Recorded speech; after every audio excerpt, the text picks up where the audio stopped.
have been thousands of monster trucks that have been used throughout the course of history, and there are still hundreds that are around today that are making fans happy throughout the world. However, there are also thousands of monster trucks that have been officially retired throughout the course of history. They were driven in monster trucks somewhere, somehow, and then were officially retired, no longer driving. And so that is why today we are doing the top 20 retired monster trucks of all time.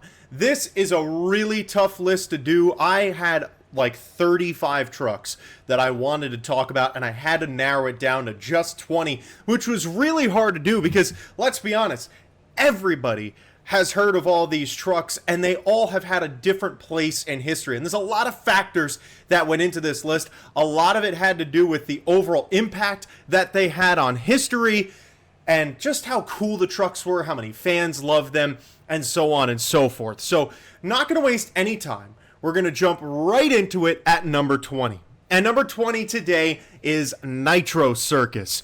Nitro Circus is a truck that was debuted in 2009 and ran from 2009 to 2011. A very short lifespan for this truck. However, it had such a massive impact on the sport and the history of the sport. Not only was it the first truck to ever do a backflip in competition, but it also almost won a freestyle championship. This truck tied for first in a freestyle championship in 2011. So there's no question that this truck has had a major impact on the course of history, and it is one of the more legendary trucks of all time. It has to be talked about on this list.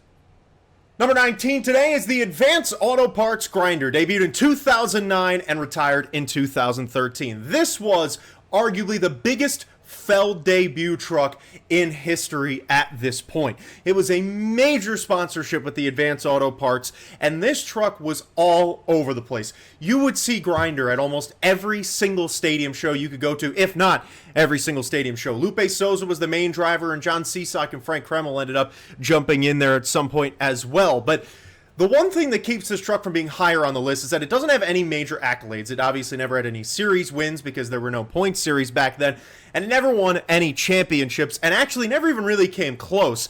Lupe Souza really struggled in this truck at the World Finals, and racing-wise, man, this truck just never really could figure it out at the World Finals as well. But it was still such an important truck to the course of history that it gets number 19. At number 18, we have a truck that actually just retired last year. This is the Bakugan Dragonoid. Bakugan Dragonoid made its debut in 2019 and officially retired after the World Finals in 2024, driven by pretty much strictly Camden Murphy throughout its history. And Camden Murphy became one of the top drivers in the sport driving this truck. And I would have been really remiss to not talk about this truck and the impact that it had on the history of the sport. Not only was this easily the most crashed truck throughout a span of 5 years and most destroyed truck, but Camden also came really close to winning a lot of championships in this truck. Obviously, it didn't necessarily have the fan love behind it just because, for whatever reason, they didn't love the design. But I was always a big fan of it, and you can't talk about the history of Monster Jam, especially the recent history of Monster Jam, without including one of its top Feld trucks, the first main Spin Master truck, too. Bakugan Dragonoid has to be at number 18. Now, I've talked a lot about impact on history, and number 17 today is a truck that has had a huge impact on the history of the sport. This is Goldberg. More championships than almost any other truck in the course of history. I think over the course of the 2 years, I mean, this thing won 3 championships in 2 seasons. I think there's only 2 other trucks that have won that many championships, being Max D, which Tom Meents obviously drove, and Gravedigger. So, having only driven 2 years, Goldberg had a massive impact on the history of Monster Jam, and obviously, this thing was so dominant for the 2 years it was around, and led to Tom Meents becoming arguably the greatest monster truck driver of all time. If it was around for more than just 2 years, it would probably be in the top 10, but for now, it'll settle at number 17. At number 16, we have a truck called Medusa. Medusa was named after the wrestler Medusa, and obviously, most of you have probably heard of this truck before. I've talked about it a lot recently as well. Medusa is definitely a truck that you can't tell the history of Monster Jam without talking about. So when you're talking about retired trucks, Medusa has to be mentioned on this list. I would have put it a lot higher if I felt like Medusa drove the crap out of this truck. But for a truck that was around from 2000 to 2006 and then 2009 to 2016, you could probably argue that this truck should probably be even higher. But the main reason why it's not is because Medusa's overall driving of it was definitely not at the elite level, and fans weren't the biggest fan of Medusa. Medusa was a very controversial figure when she was driving. Not a lot of fans loved her, so that's why it's a little bit lower on this list. But you could definitely make the argument that Medusa's one of the most legendary monster trucks ever, and in terms of retired trucks, I had to talk about it, so I put it at number 16. We move up to number 15, and this is Batman. Now, the Batman truck, obviously a very, very classic truck in the course of Monster Jam history. Started in 2006 and officially retired in 2014. And this truck has 2 world championships to its name, thanks to John Csack going back-to-back in racing, which was utterly legendary. But the Batman monster truck really caught the fans' love. This truck was so loved by the fans throughout its course in the sport that I had to include it on this list, and I'm really surprised that it didn't last longer. Obviously, it's all about licensing and stuff. If this truck had a license today, I guarantee it would still be a fan favorite, and I wish it was still around, but because it's not, it is one of the retired trucks, and it's number 15. At number 14, we have the Teenage Mutant Ninja Turtles truck, and I might get a little bit of hate for this, and that's totally fine. I could understand this truck being a little bit lower on this list for some of you. The reason why I have it at number 14 is because this truck was one of the top fan favorites in the history of Monster Jam, especially while it debuted. This truck came out in 2003 and retired in 2012. It had a giant list of drivers for it. You could do an entire top 10 on ranking just Teenage Mutant Ninja Turtle drivers. But the problem is, this truck never got a proper star behind the wheel. And if it did, this truck definitely would have been in the top 10. But it never had anyone driving it worth really putting it to the top. This truck always found itself finishing in the middle of the pack, not putting on the best competition. But just because of the look alone, it was so awesome. I mean, it was great to see Pablo Huffaker drive this truck. It was obviously really cool to see the Randy Brown Encore in this truck in 2008. So it had some great moments in history. It gets the number 14 spot because of that. At number 13, we have a truck that I bet a lot of you will agree with, an Escalade. This truck was awesome. Everybody loved the punkness of this truck, the spinner wheels, the sleek look. This was one of the most one-of-a-kind monster trucks during its time. Debuting in 2005 and retiring in 2010, and Escalade was easily a fan favorite every single place it went, especially when it had that white Escalade body. Hopefully I remember to put a video of that in here, because gosh, I love that truck. But the Escalade truck was just so eye-popping, so pretty. It didn't have some incredible accolades, but George Belhan still, he was an incredible driver, and this truck started his career. This is what got George Belhan to become one of the great drivers in the sport, and you have to have it on this list, and the look alone pulled it up to number 13. At number 12, we have a truck that has a freestyle championship to its name, the U.S. Air Force Afterburner, driven mainly by Damon Bradshaw. It debuted in 2006 and retired in 2011. And Damon Bradshaw was one of the best drivers in the history of Monster Jam. If we had to do a Monster Jam freestylers list, Damon Bradshaw is probably in the top 5. This dude could freestyle better than almost anyone during his time period. This truck actually got started with Paul Cohen, one of the better drivers in the 2000s, and then Damon Bradshaw took it over as a rookie and dominated. He won a championship, obviously, in 2009, and was just such a mainstay in every major stadium event from 2006 through 2011, and it was awesome to see this truck around. I wish this truck stuck around, because not only is it beautiful, but it was just a perfect monster truck for its time period. So it gets number 12. At number 11, we have one of the trucks that I genuinely forgot was retired, but makes a pretty high spot on the list, Captain's Curse. I talked about Captain's Curse a little bit when we were talking about the ranking of World Finals competitions. A truck that debuted in 2007 at the World Finals and won the Freestyle Championship in its very first event, and then would go on to retire in 2016. So it has a freestyle championship to its name, and also has the craziest crash in World Finals history to its name. And Alex Blackwell was a very consistent racer. While he never had any major accolades to his name, this truck was obviously a fan favorite. It was one of the prettiest monster trucks ever created, and it had to be mentioned for retired trucks. I was so sad when this truck went away. I love it so much, and it gets number 11. At number 10, we get to Bulldozer, and now we are getting to the trucks that if I was doing just a top 10, these would be those trucks. So these are obviously in another tier of legendary retired trucks, and Bulldozer was one that was so iconic throughout the course of monster truck history. Debuted in 1997 and retired in 2009. It obviously didn't drive nearly as much towards the end of its career, but this was one of the original monster trucks that brought people to the sport and brought them back.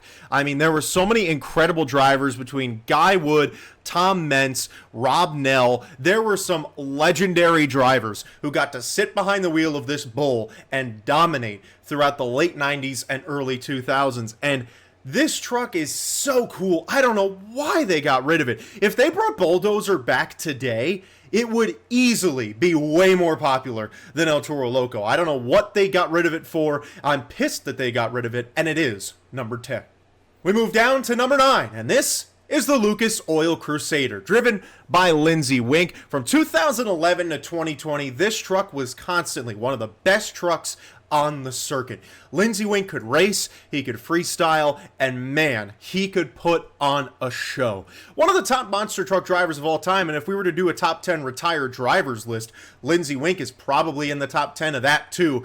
I mean, the driver truck combo and pairing here was absolutely immaculate. This truck captured Lindsey Wink's driving style perfectly, genuinely one of the perfect matches throughout monster truck history. And it's so sad that he never got to win a championship in this truck, because he was one of the best drivers ever and probably the best monster truck driver to never win a championship, and it is a shame he's not around. But Monster Jam loved Lucas Oil Crusader, and it gets number 9.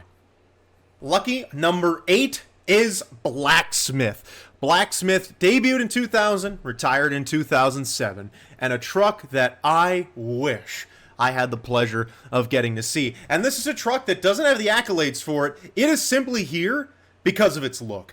Blacksmith was one of the prettiest monster trucks ever created. You want to talk about Captain's Curse being pretty. Blacksmith was doubly as pretty. One of my favorite monster trucks ever. Driven by mostly Pablo Huffaker and his son Ryan Huffaker, ironically enough. A lot of different people got to drive this truck throughout its history, but I cannot overstate how beautiful and simple this truck was. It didn't need to be crazy for it to be beautiful. I would give anything to have Blacksmith merch, because I probably should look it up after this, to be honest, because this is just such a perfect truck. It is the utter beauty that gets it to number 8.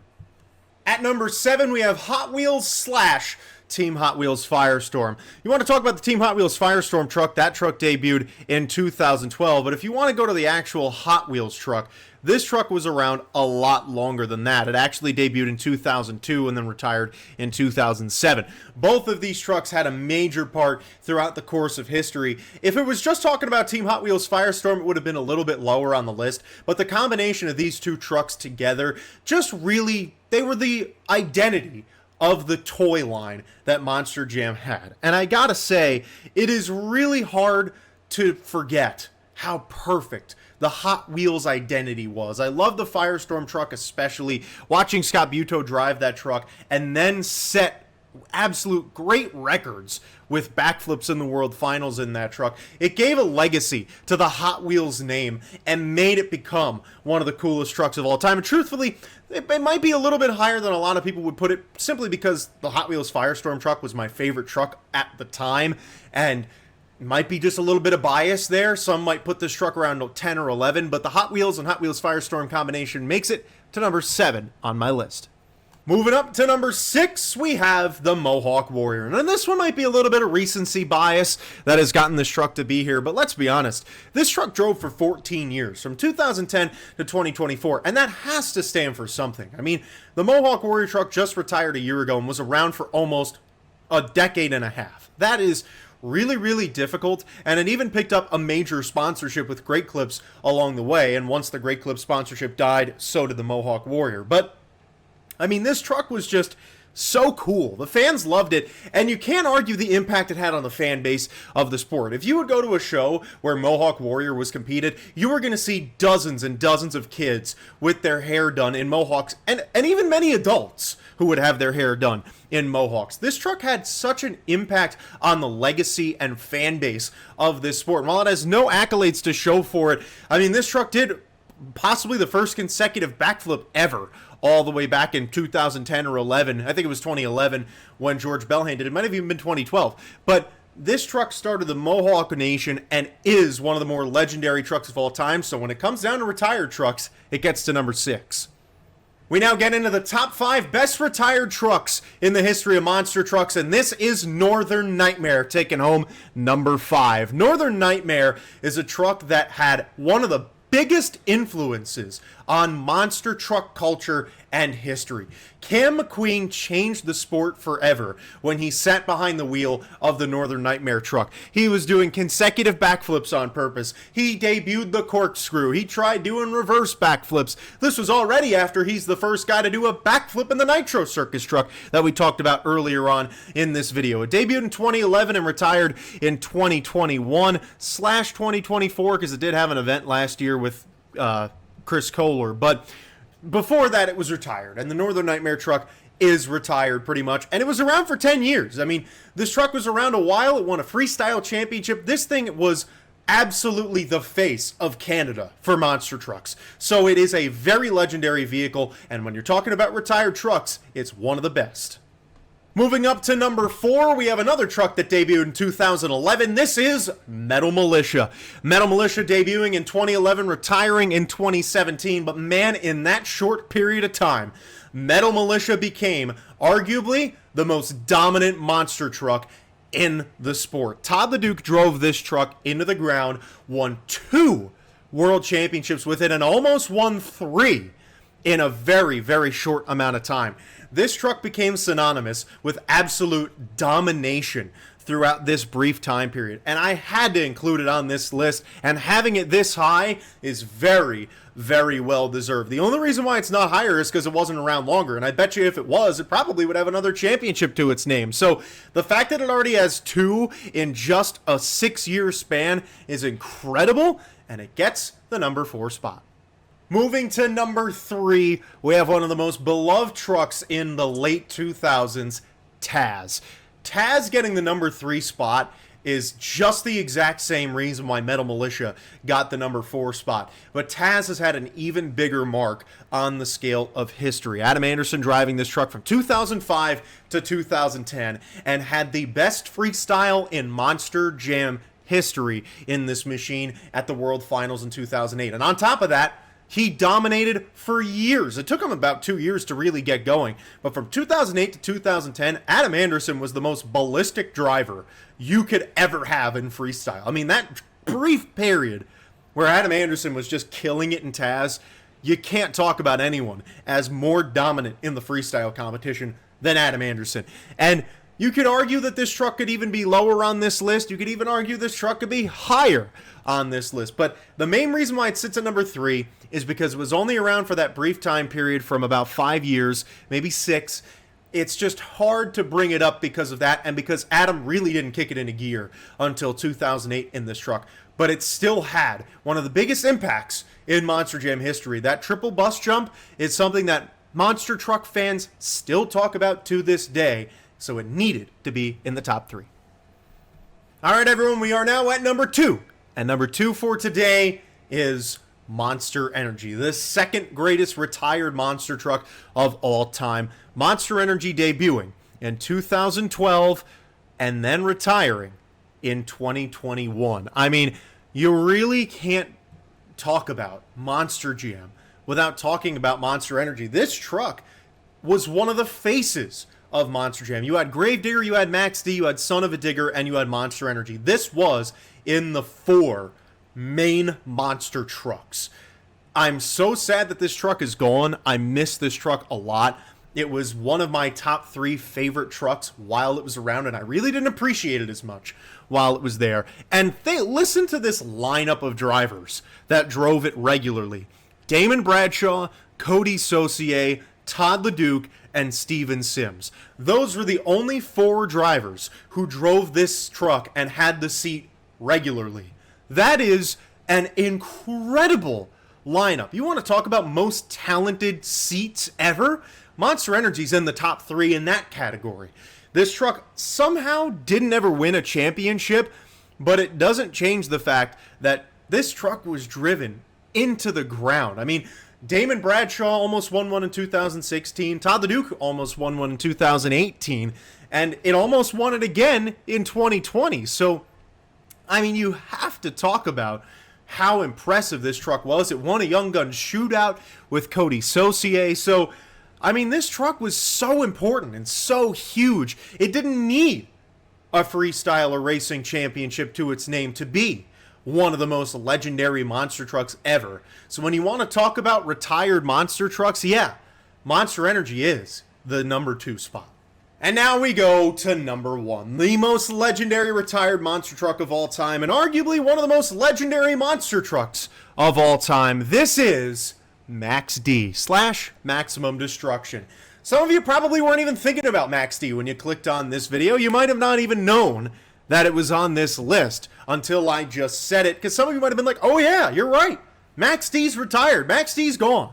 This truck is retired. When Tom Meents retired, Max D went with it. We are never going to see this truck again. There are people who argue that we will. We're not. I'm sorry. And if we do, I'll take it back. I'll take it back. But Max D has to be number 1. I mean, it wasn't even close. It debuted in 2003, retired in 2024. I mean, I don't think, if you consider Max D a retired truck, which it is, it's obviously number 1. I don't need to explain myself. The impact this truck had on history. This truck was number 1 in a totally different universe than any other truck. I mean, you could not even name one truck that would be within 10% of this truck on this list. So I'm not going to explain it any further. You just know. You know Max D's number 1. I don't need to do much talking about it. So that is it. The most legendary retired monster truck of all time is Max D. And obviously this list is going to change throughout the years. I mean, this is done in 2025. Who knows what retired trucks are going to be added to this list over the next 2, 3, 4, 5, 10 years. You never know. You never know. But for right now, Max D holds the title and probably will until Gravedigger gets retired, to be totally honest with you. But that is going to do it for today's video. The first top 20 on this channel. I hope you guys enjoyed it. Thank you so much for watching. What did you like about the list? Make some changes. Did I miss any trucks? If I did, let me know in the comments and let me know more videos I could do stuff like this on in the future. Thank you all for watching. Please like, subscribe, and we'll see you in the next one.